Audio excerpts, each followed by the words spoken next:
Black Brief LA, episode 1, take 1. Ah, Welcome. what it do? What up, LA? Welcome to Black Brief LA, well, where your local news is black as hell. Black as hell from a black female lens. So let's get into it. All right. We're your co-hosts. Tina. Tina who? All right, just Tina. Tina, don't Tina fuck and with Tara. Me, I ain't fucking with nobody else. Senpei, okay? And Tara Perry. I think we could be referred to as TNT, like dynamite. I like that. Don't scare these people, girl. All right. Okay. Well, we about to blow up a lot of people's spots. Not just today, but every time we come through. What up, y'all? Thanks for joining us. Yes, thanks indeed. So, we have to be mindful that audio recording, so we actually have to act like we can see. Okay.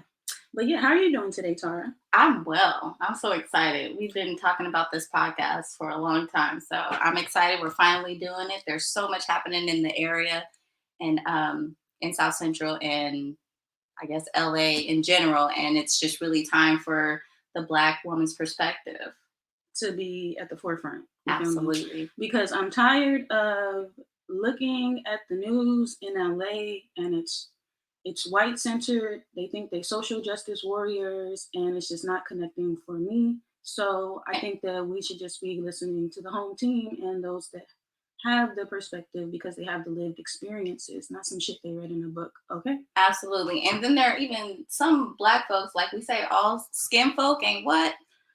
All skin folk ain't kin folk. Exactly. But, and there are too many Uncle Toms out here who are willing to do the bidding for white supremacists. So it's time for them to go. But as long as they're here, we definitely need to provide a counter and perspective.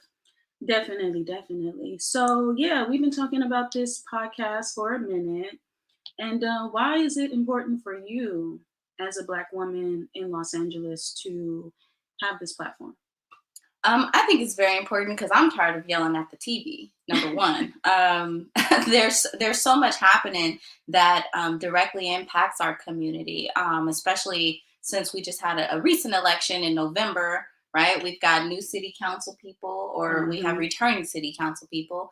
We have Holly Mitchell, who's just been elected to the Board of Supervisors. She's the first Black woman to be.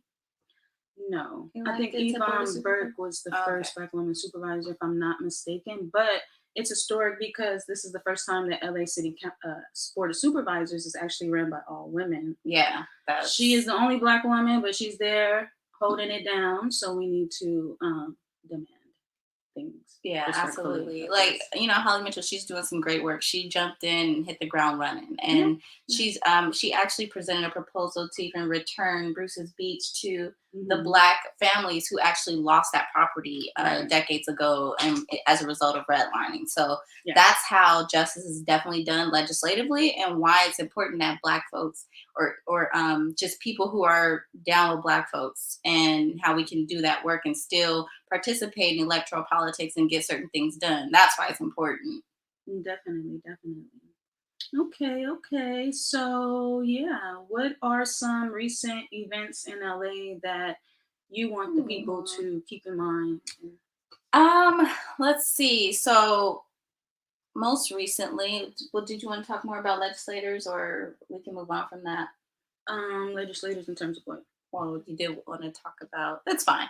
I want to talk about something that's really near and dear to my heart. The FIBA Center that is located off of Crenshaw and Slauson.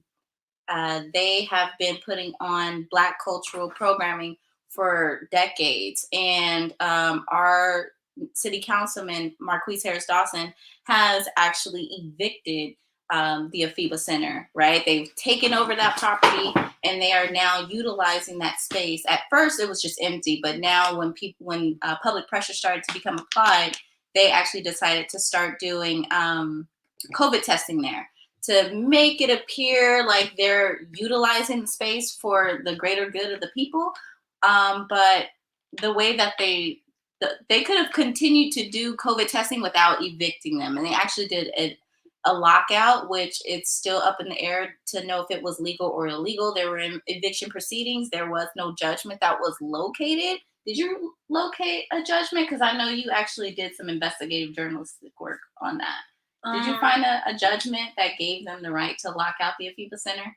I'm gonna be completely honest. I need to do some follow up on that story. When I did publish it, I remember including the statement of Marquise Harris Dawson's office, which was saying that, they are not allowing access, yada, yada, yada. But in terms of like the legality or if it's like some backdoor stuff, I Mhm. can't really tell you. But at the end of the day, if we have a cultural space in the community that is being like taken away from the community, I think that's a huge point of concern. And there should be some conflict resolution within that. I know that when I did interview Mr. Jabari, he had mentioned that um the property was actually wanting to be used for something in regards to the Destination Crenshaw project, and saying that they had went to a meeting that was being proposed that put like this huge tower, or not tower, but like this Oh, like a Crenshaw structure, Tower, right? right? They would say like Crenshaw, like, as you're driving down the Shaw or whatever. Similar to Watts Tower. No, I wouldn't say like that, but just something that Well, said something Crenshaw. that like lets people know that you're in That you're in, Crenshaw. right, Yeah. the area. But they wanted to basically like plant it in the parking lot of the Afiba Center. Mhm. So, when Mr. Jabari thinks about it, he thinks that, the property is also being, eyes on it because they want to use it. But again, I'm just your friendly local community journalist, you feel me? And I want to see some resolve with that though. Yeah. Like, but there currently definitely is not. And the property, I guess, is going into disarray. Not disarray, Mhm. but trash. They're writing graffiti on the murals, and yeah. I wonder if that's the community's response to his actions or if it's just the city not taking care of the place. Because every time Mm, I've gone there, Brother Jabari's been out there sweeping. He loves that place. It's his baby. mm, And, it's unfortunate. I mean, full disclosure, I did run against Marquise Harris Dawson for city council this past election year, and he prevailed.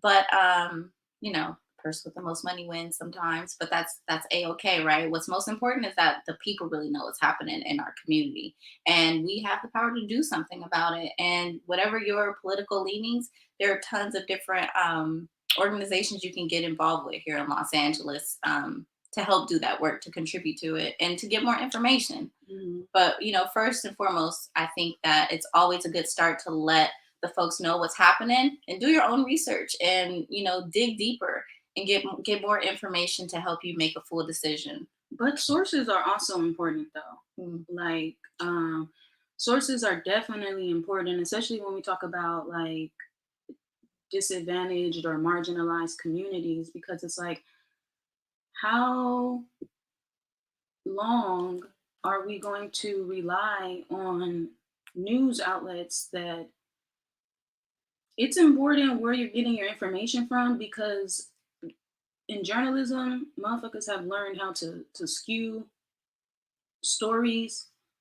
Um, and so it's just very important to make sure that you're getting your information from people that you can trust. Right. Hold on, this is What happened?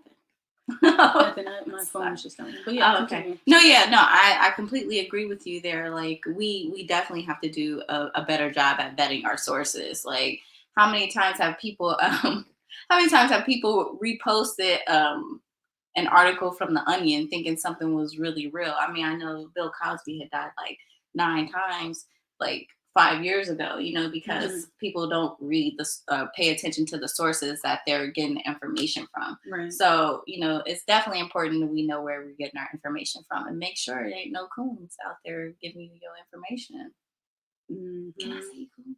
Can you say Coons Girl? This your Oh, podcast. okay. I can say coons You better not censor yourself for the people on your own shit. You feel me? But then. let's hop into something that really does affect Black LA a Mhm. lot, which is, the criminalization of our communities, Right. the mass incarceration.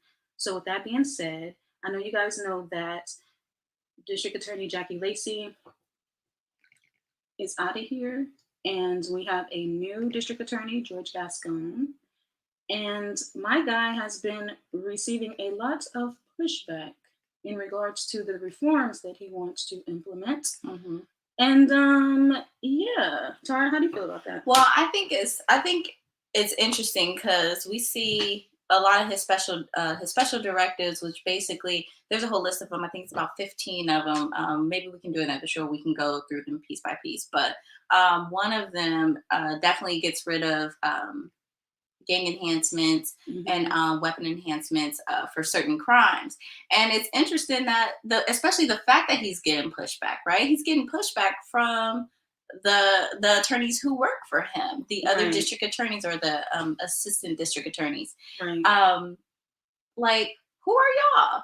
Like, who are y'all to really sue this man? Because that's what they're doing. They're suing him because you think that criminals should do more time or should be further penalized for crimes they have committed. That's Mm-hmm. not your choice to make. If the people actually voted for George Gascon and they felt that he was a reformist in some kind of way in terms of well, I wouldn't say the legal system, because there is no real justice in the legal system, not yet, right? But he is doing some work to make sure there is some type of justice there. And because you in your heart of hearts feel that someone should do more time, I think that is egregious. And I think that especially the people need to be aware that these things are happening, but we have to really pay attention, because if his special directives are thrown out, our loved ones are going to be in jail longer, right? But a majority of these people who are in jail or are in prison, a lot of them are in jail due to crimes of poverty. So should they continue to be further penalized for being for growing up in poverty? And I don't think that's right. So I applaud Gascon and his efforts. Can't say I was much of a supporter of him in the beginning because I was a skeptic. Because look, you worked for LAPD before, and I felt like, I don't know. But I think that there is space for him to show improve, and that I'm all in support of. And I think these special directives are definitely a good start for him. Okay, definitely. Well, I want to offer that, counter narrative, which,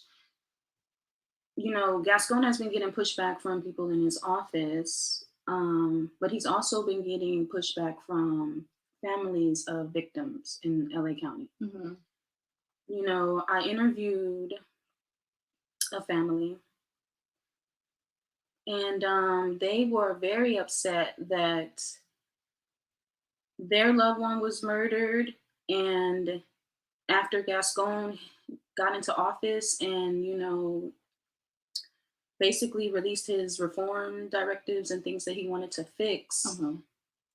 the lawyers started going and asking judges to, look at resentencing for these violent offenders, Hmm. people who had murdered people and had gotten gang enhancements, which we know for, um, in LA, gang injunctions, gang enhancements is what they have been historically using to lock away Black people, you know.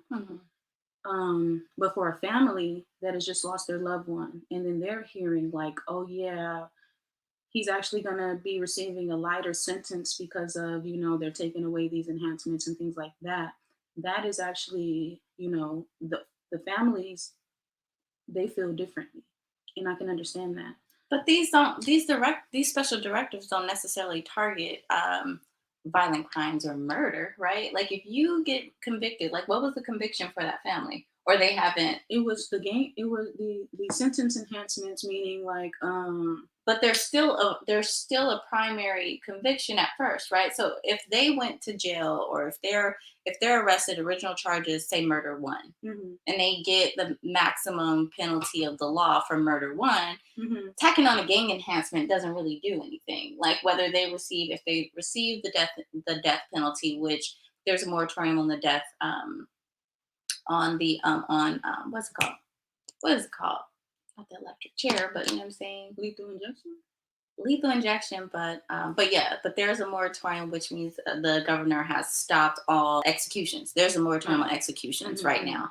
now. So if they've gotten murder one, they're still going to get like attacking on those 15 years for symbolic purposes. It Right, does right, right, nothing right. for that person who's already gone to jail for the death of that loved one. Right. So that's why I'm curious to know, like, what was exactly the was actual charge? Right. What was the sentence? Right. Because if they're getting 90 years versus another 10, 100 years, it doesn't make a difference to make us think about this. The person's likely going to die in prison.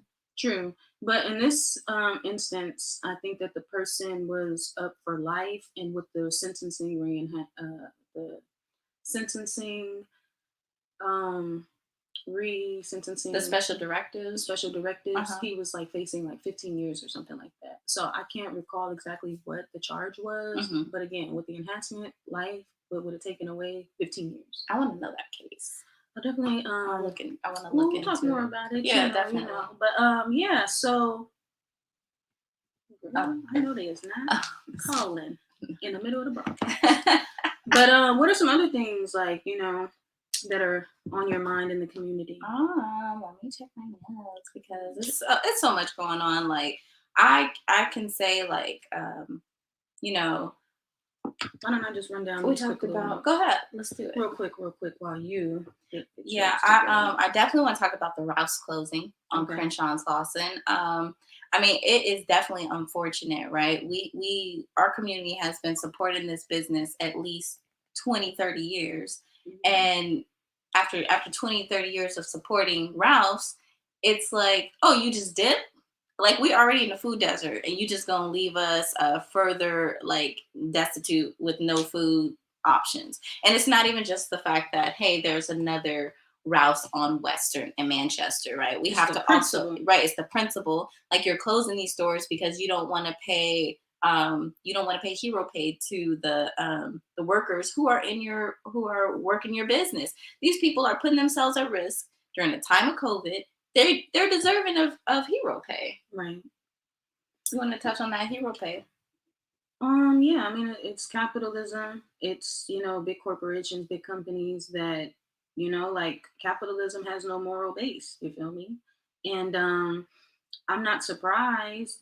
It's very disrespectful, honestly. And then when you go up in the stores, it's like, looking pretty ghostly up in there. Like, they definitely not restocking nothing. They want you to, like, buy every last thing up in there before they close the doors. Like, they don't care. And it's like very sad. But and they're like scheduled to close May 15th, right?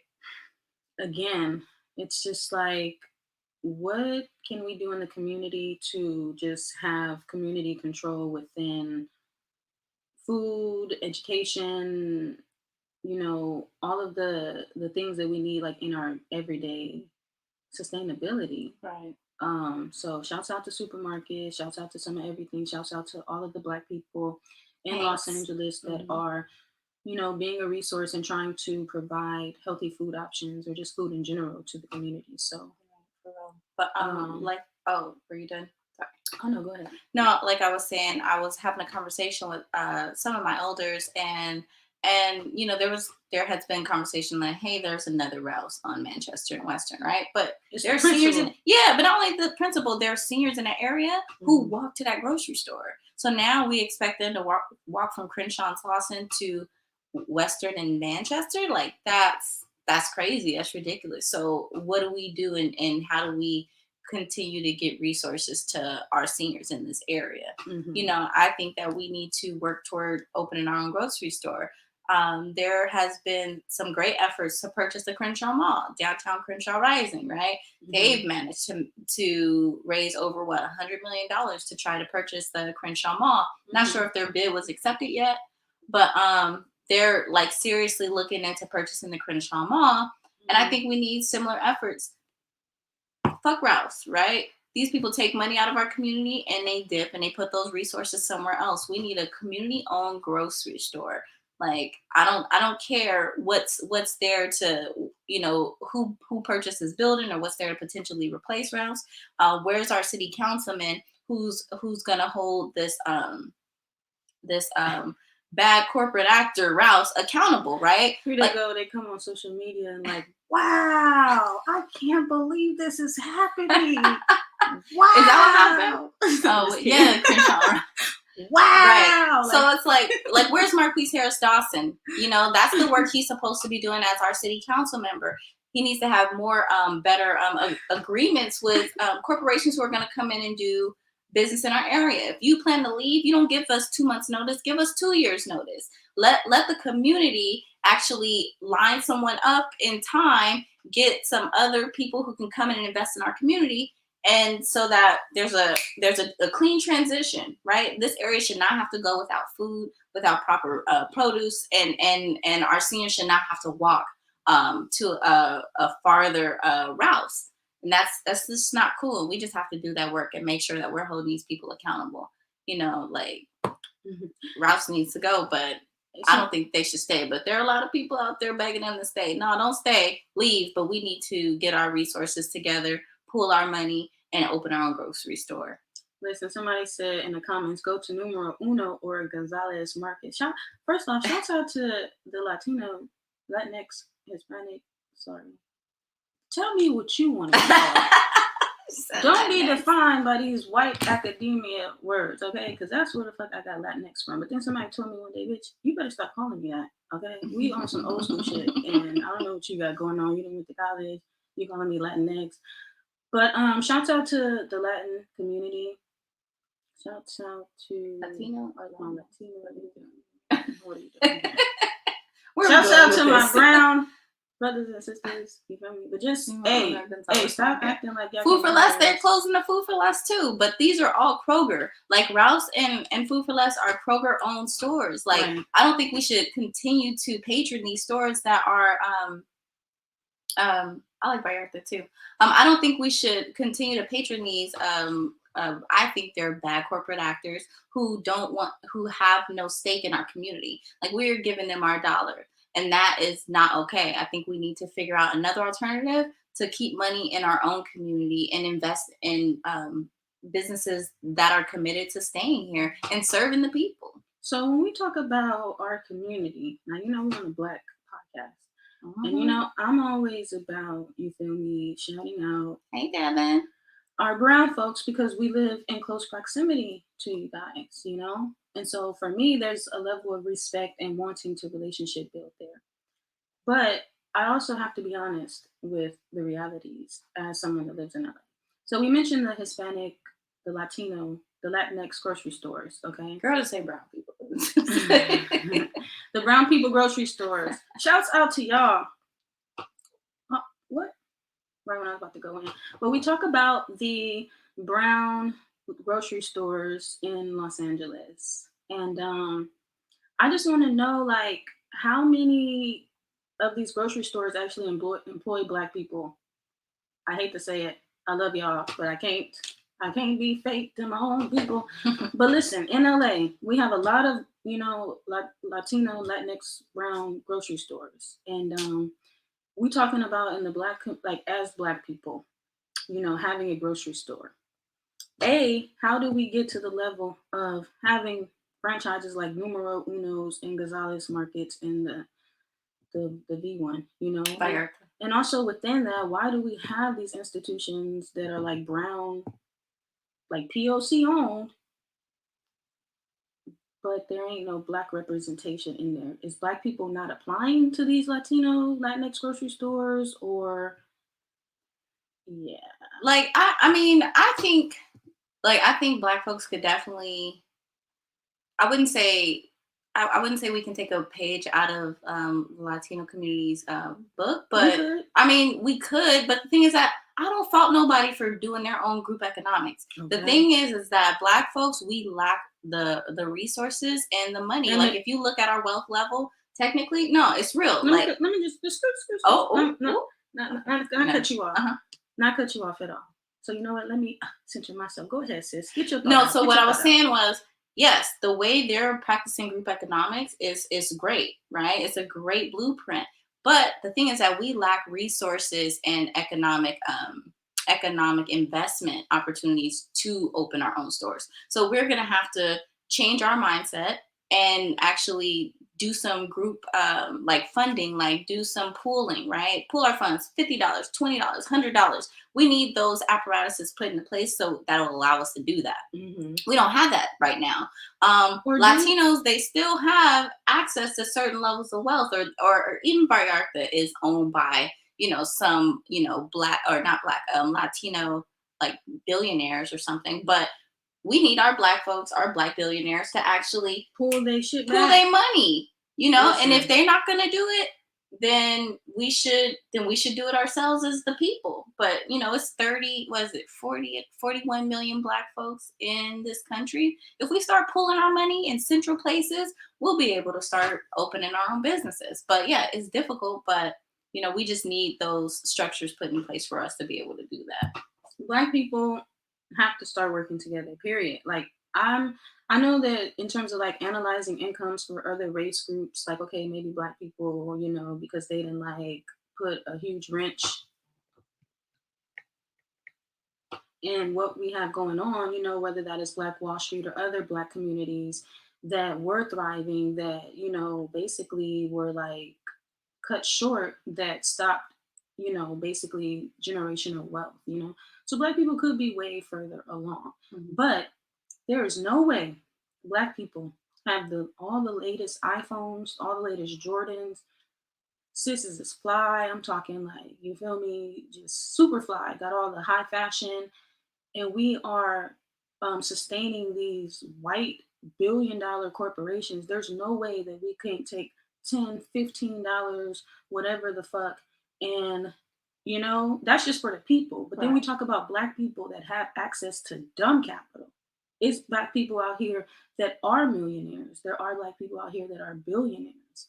And I know that, again, comparing it to other races, because of what has happened to us, we might not be there. But black people ain't broke. Hmm. I see. I think we All black are. people See, ain't I think broke. we are, and honestly, I wouldn't say that. Hey, you shouldn't have an iPhone if you're not doing X, Y, Z. My thing is that I think we would give $20, $15, $100. I think we would. I think the structures just need to be in place for that to happen. Okay. And I don't have the expectation. I don't believe in this whole people of color thing, right? I think it's just a way for other people to shoehorn their way into blackness or access our oppression Speak to on get it. to push their own agendas, right? Speak on it. Because, like you said, you still go into these Latino stores, and black folks that work there, right? Because they have their own social contract within their community and among the people. Period. And so we just need to get our own and stop trying to help everybody else. Like, we just have to start becoming laser focused on what it is that we need and doing our own politics and taking care of our folks and making more demands of our black millionaires and billionaires and our black artists and folks who are out here making music.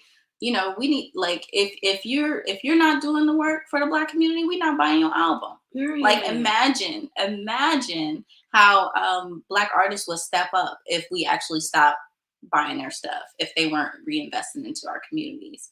It's a Right. bold step, but other communities do it. Right.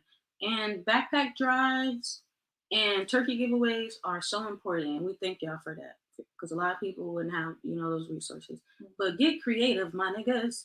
There's all kind of different ways to, like, set up infrastructure that can, be sustainable for the community. We need jobs. We need jobs. We need jobs. No, we need careers. Okay, careers. Yeah. But yeah, we need careers, but we need infrastructure. Mm-hmm. And someone did mention that like, our generation is changing, and I agree. I think that our generation is the new Black Wall Street, right? We're inventive, we are motivated, and we have the privilege and access to social media, right? Because back in the day, when black folks was organizing, they was writing in newspapers and traveling across the country. So now we can do it in a tweet, but we just have to now start doing that work to funnel those resources into one central place. Right, definitely. Yeah, but this has been. Is there anything else? Because I gotta. Okay. So yeah, before we close out, so we are actually going to be doing a bi-weekly podcast to start out, and then we're gonna amp that up over time to a weekly podcast. So with that being said, some things to keep in mind as you stroll throughout these Los Angeles streets. Just some things to know that's happening around you. The Los Angeles Police Department has closed the case into Mahiana Johnson's murder. She was a 23, now 24-year-old mother of two who went missing during the height of the pandemic in September 2020. The police recently told her mother within a month or two that they are actually closing the case despite giving her mother no information about what happened to her. Completely unacceptable. Black women's lives. We gotta come up with some more creative shit. Um, Basically, Mikeana Johnson, keep her name in in your in your forefront as you go throughout Los Mm-hmm. Angeles, as you see other Black women in the community. Just know that like we need to protect each other from the community level because the police clearly something's not adding up. But you also have to keep her name in the forefront because when they feel like no one cares, they just like Mm-hmm. skedaddle about their business or whatever. Yeah, So Mikeana Johnson, say her name, her life matters, period. absolutely. Um, as you guys know, students in Los Angeles Unified School District were also on their own campaign during the protests last year with George Floyd. They were pushing for police to be removed from the schools and also slashing the budget and some of the funding being redirected. These kids actually got that happen. So shout out to these kids. Period. Right. Period. Period. Was that the Black Vanguard? I think it was. Um, I can't say specifically what group of students or if it was specifically led by a group of, but just the students. It was a student push. It's Mm-hmm. definitely student led. Centered, Yeah, and of that's course. that's great. Showing what organizing can do, no matter how Definitely, old you are. So, yeah, shout out to those kids for getting that done. definitely. Keep your eye out for the funding that is flying around in LA for the underrepresented communities. This is COVID funding. Um, yeah. Right. Hot and Cool Cafe has celebrated 3 years, y'all. Um, April 21st, All the last right. week of April. All right, hot and cool. It's only been 3 years since they have basically, Really. been a such a light in the community. And and Tony Jolly's doing a great job over there making and becoming a real pillar in the community. He's put so much of his money and time and resources into making sure that we were able to still engage in community during the height of the pandemic. So make sure y'all go to Hot and Cool and definitely support. We got to keep our Black businesses open and thriving. Definitely. And before we close out, we want to highlight our Black business or organization of the week. And this week it is the LA Black Workers Center. period. All right. And so yeah, make sure you guys go tap in with the LA Black Workers Center. Make sure you're in tune with the campaigns that they are currently running. They are looking for signatures to hold the city officials accountable for Black employment in the Right. city. So support them, support them, support them, and follow the Instagram page, Black Brief LA. The Black Brief LA. The Black Brief LA. And yeah, stay tuned. We definitely are excited to bring you guys some Black ass news from a Black female perspective, Yeah. unfiltered, but respectful. You feel me? All right. Well, signing off. The Black Brief LA. We'll see y'all next time. Thank you for joining us on our first show. We're so excited, and we're gonna keep this information coming to y'all. And let us know what you want to hear about too. If you come across any stories, check out our follow us on the Instagram. Send us some DMs and let us know what's going on in the area. Some things we may miss, or some things you think that is not being talked about and should be amplified in Black LA. All All right. right. Peace. Bye, y'all. Keep your head on the swivel. Dang, that went fast.